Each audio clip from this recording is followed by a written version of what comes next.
He was one of the greatest kings of Hungary and a true Renaissance ruler, very able and cultivated, who brought scholars and artists from Italy to his court. Domestically, he relied on the lesser nobility against the magnates who were hostile to him, including his own uncle Szilágyi, and was quite protective of the peasantry. An ambitious and power-hungry man, Matthias fought for the throne of Bohemia, which would have opened the way to the title of Holy Roman Emperor. He made war on the German Emperor 3 times and even occupied Vienna in 1485. Here I must digress. It is in fact an error to speak of a German emperor, because until the 19th century the realm was officially named the Holy Roman Empire of the German nation.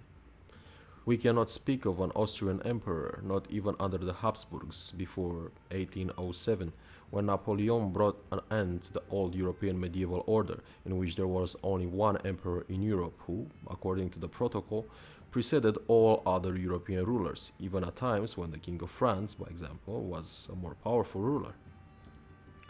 Matthias Corvinus wasted his energies in sterile wars against his western neighbors instead of fighting the Turks.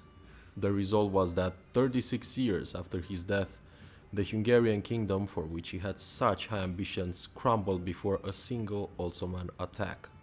The weakness of Hungary after his reign could also be explained through socio-economic causes.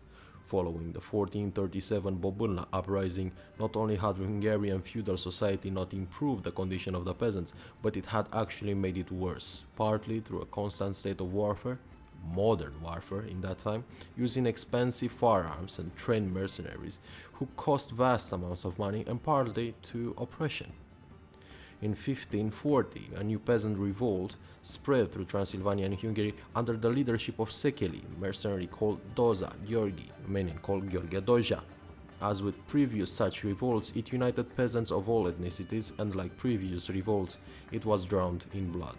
The kingdom emerged from the turmoil severely weakened, which resulted in the nobility facing the Turkish attack of 1526 on its own.